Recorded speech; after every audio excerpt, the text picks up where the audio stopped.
And despite Israel's rebellion, God had graciously provided a way for Israel to live near his holy presence in the tabernacle. So the book of Numbers begins as Israel wraps up their 1-year stay at Mount Sinai, and they head out into the wilderness on their way to the land that God promised to Abraham. Now the book's storyline is designed according to the stages of their journey.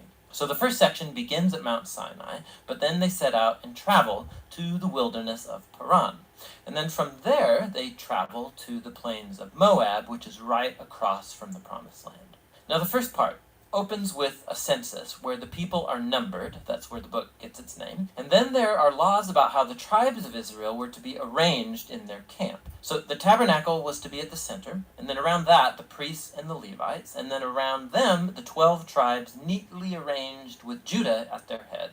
Now this was all an elaborate symbol about how God's holy presence was at the center of their existence as a people. This is all followed by a whole series of laws that develop the purity laws from the book of Leviticus. If God's presence was going to be in their midst, every effort should be made to make the camp pure, a place that welcomes God's holiness. In chapter 10, the cloud of God's presence lifts from the tabernacle and guides Israel away from Sinai out into the wilderness, and immediately things go terribly wrong. So in chapter 11, the people start complaining about their hunger and thirst and how they want to go back to Egypt. And then in chapter 12, Moses' own brother and sister begin opposing and bad-mouthing him in front of all of the people. This trip is not off to a good start.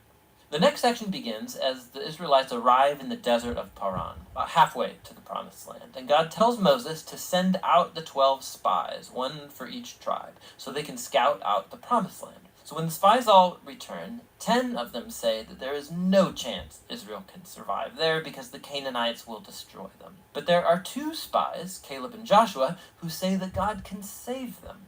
But the 10 whip up the people into a fearful rage, and they start planning a mutiny. They're going to appoint a new leader and head back to Egypt. So God is understandably angry, and Moses intercedes on the people's behalf. He calls God to be faithful to his promises to Abraham. And so God does, but not at the expense of his justice. He gives these Israelites what they want, to not enter the land. And God sentences this generation to wander in the wilderness for 40 years until they die. Only their children will get to enter the Promised Land. Now you'd think this severe consequence would wake them up, but it gets even worse. So in the next story, there's a whole group of Levites that begin a rebellion, and they challenge Moses and Aaron's leadership, saying that they have gone way too far. So God deals severely with these Levites, and he renews his commitment to Moses and Aaron as Israel's leaders. Now as they leave the region of Paran and hit the road, it goes downhill yet again. The Israelites start complaining again about their thirst, and they ask why Moses even brought them out of Egypt in the first place. So God tells Moses to speak to a rock to bring out water for all of the people. But Moses doesn't really do this. He oversteps his bounds. He hits the rock twice, and then says, "You rebels, do we have to bring water out of this rock?" So Moses dishonors God by putting himself in God's place as the one who brings out the water. And so Moses brings down on himself the same fate as the wilderness generation. He too will die in the desert and never get to enter the Promised Land.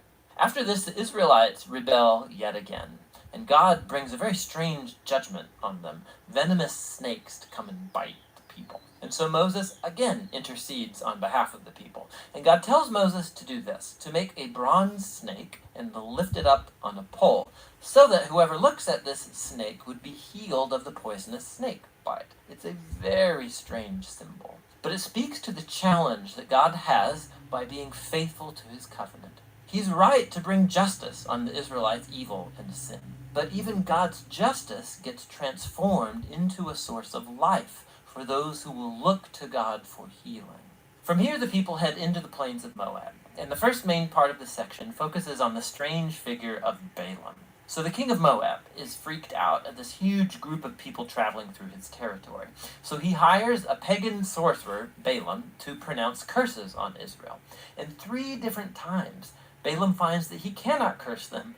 He can utter only blessing upon Israel. Remember God's promise to Abraham from Genesis 12.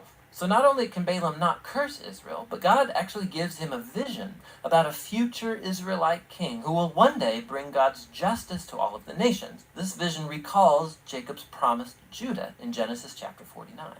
Now it's worth stopping to reflect on the flow of the book so far. The rebellion stories in the wilderness, they just heap up on one another, getting worse and worse. And while God does bring partial acts of judgment on Israel, he's also kept showing mercy, providing food and water along the way. And so the Balaam story, it shows God's grace in bright colors. Because here's Israel. They're down in the camp, grumbling and rebelling. But up in the hills, unbeknownst to them, God is protecting and even blessing them.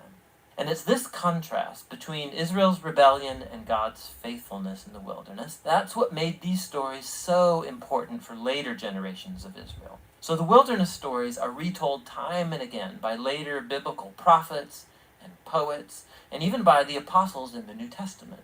And these stories always serve as a warning that while God will remain faithful to his covenant promises, he will also allow his people to walk away in rebellion and face the consequences. After this, the rest of the book focuses on the children of the wilderness generation, and they begin preparing to inherit the promised land. They take another census of the new generation, then they go on and win a number of battles with the people groups around them, and then a few tribes even begin to settle in the promised land.